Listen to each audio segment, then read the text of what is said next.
All right, mates, welcome back. We're going to talk about a few things. I want to thank a lot of people that have reached out to me in the last week or so. If I have not gotten back to you, I promise that I will get back to you this week. I've got some pack out stuff to go. Got a Lake Champlain event, I think, coming up.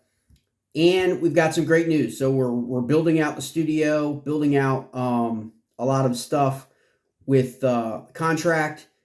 It's great. I'm going to do a couple videos on how you can land contracts for your baits that you probably won't, probably won't or haven't figured out or thought about, or, it's not a hack. It's just something that you can do to get a large 500, 1,000, 1,500 bait contract, so you can supply those baits.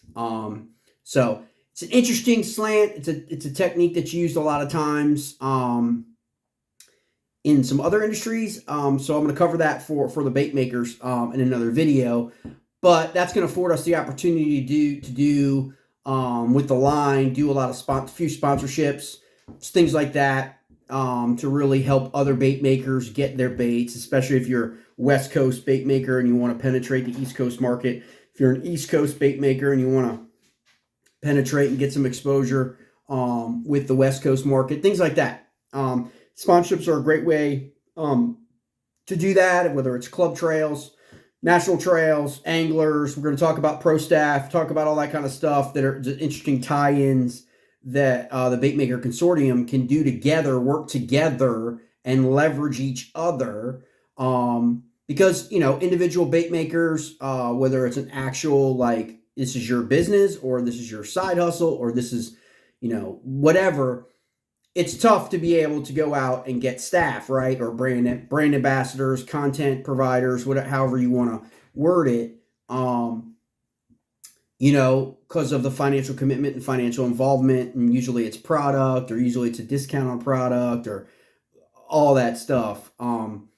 So we'll dive deep into that. But I want to talk about, because I had a couple questions about the last run I did. I did a video on some frogs, and I got tons of messages. Love the fact that there are a lot of people who out there love the old school frog. But I wanted to show really quickly how working with a custom bait maker, you can tweak and alter a lot of other things once you get your foot in the door, once you become a client, once you have that relationship. And here's why. So this was the frog that we did. Okay. Basically watermelon red flake, watermelon candy red flake, old traditional pattern, one of the most popular colors there is and has been virtually my entire life. Okay.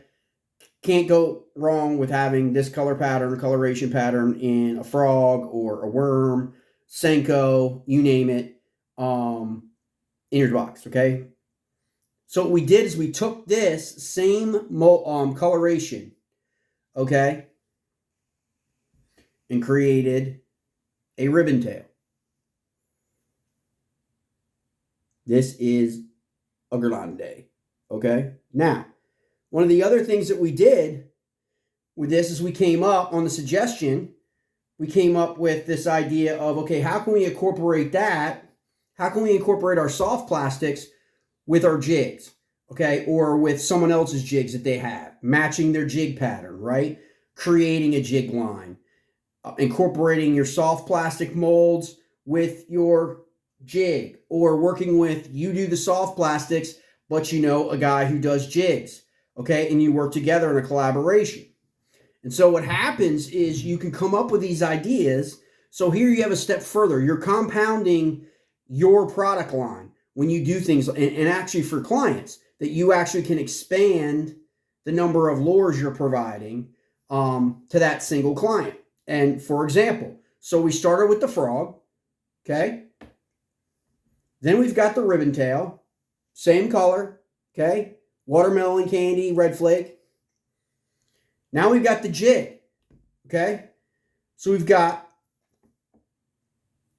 a trailer, chunk, trailer, whatever make mold you got for a crawl, you've got a trailer for your jig, okay? Now, you also, by taking that ribbon tail and cutting it down, you also have another variation adding on to it. And you can cut this down as thin, as close to that beginning of that as you should start, and ride it up on that chunk, or reduce the size of the chunk. Push it closer to the jig head so you can slide this a little bit further. And this is unbelievable in the water column. Unbelievable. Okay, it's just crazy.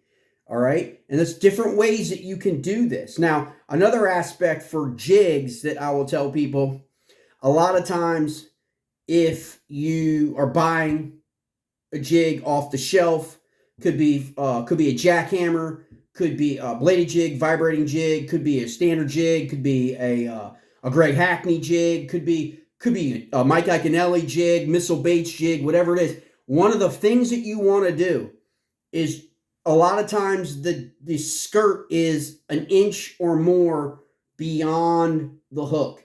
You want to cut that back, okay? You just want to cut that back to, I like to cut it just past the hook, okay? And the reason for that is, and especially if you don't have any trailer, okay? Because the reason for that is what happens is it poofs out that skirt, gives it a little bit more of a profile in the water column when you're watching it. And you can see that visible difference if you tie up the two lures, okay? One that you haven't cut and one that you cut, and have your buddy and you bring them back through the water column, and you can kind of see that difference, okay? And these subtle differences are what create the strikes that you want. And so just little hacks you can do on the baits that you already have. Could be trimming the distance, trimming it down closer to that. Some people don't like jig fishing because they feel like they're not getting hook sets. So one thing you could do is angle that down, cut the skirt a little bit. There are plenty of things that you can do to tweak some things. Another one of the little hacks that I like to do, especially if I'm on the river where I am, smaller, shallower rivers, Shenandoah, New River, Maury, Goose Creek, they're all in Virginia, Upper Potomac, in some areas, especially below Dam 2 on the way to Great Falls, where it's not as deep. There aren't really that many deep holes. I use a lighter weighted jig head, right? But it may not be perfect. You may want to get it in between, right? An in between a half ounce, quarter ounce, in between a 3/8, right? It may not be exactly what you want, depending on your situation, depending on the water level, depending on the rocky, everything, right? So one of the things you can do, if you see, I'll try and pull this back a little bit, that you can do as a simple hack is add some wire. See that red wire in there? Add some wire to your existing jig, okay? Red, I like red. I like baits that have red. Any of the bait makers, jig makers out there that use the red, I'm kind of gravitating to that because I know bass see red and see green, okay? So that red in the water is like dying bait fish. It's like all that stuff, right? And so you basically will tie it really tightly just around that, okay? And it does two things. One, it provides color, okay, in the water, but it also provides a little bit of weight. So maybe I don't want to throw on this trailer that adds weight, right? So I want to go trailerless with a quarter ounce jig, okay? To go and I also want to be able to cast it further, okay? Especially if you're in a river, back into an eddy. You don't want to get too close. You don't want to spook smallies, right? So you add a little bit more weight with that wire, okay? And pinch it off. Go, 10, 12 times, right? Add that weight. Then you've got a little bit more weight, okay? Added to the actual jig. Will help with your casting efficiency. Let you be a little bit further back. Again, it doesn't take it all the way up to the next level, but it adds just enough more weight to allow you to be a little bit more effective. So it's just those cutting the skirt, adding a little bit more flat red. Okay, I prefer red. You can use whatever color you want. Usually you can find them at like Hobby Lobby, Michael's, online, Barlow's probably has it. And it's just wire. You can get red. You can do black. Probably could find brown, I would think, or copper maybe color. I like baits that have red myself. All right, mates, so that's just a quick update. Hope everyone is safe out there. I know we got more rain and stuff coming to the region where I am. Can't seem to get it. We had a great 90s, 85 to 95 for like 3 days, and now we're back down, probably heading below 70. So it's one of those crazy weather springs. But again, anyone wants any information, always available to direct message me. Any questions about anything? Again, I'll release a video on the contract, TAC, how you can get your baits, work with retailers, work with outlets, online and big box stores, in terms of expanding your base of opportunity and your client base. So, all right, mates, enjoy the day.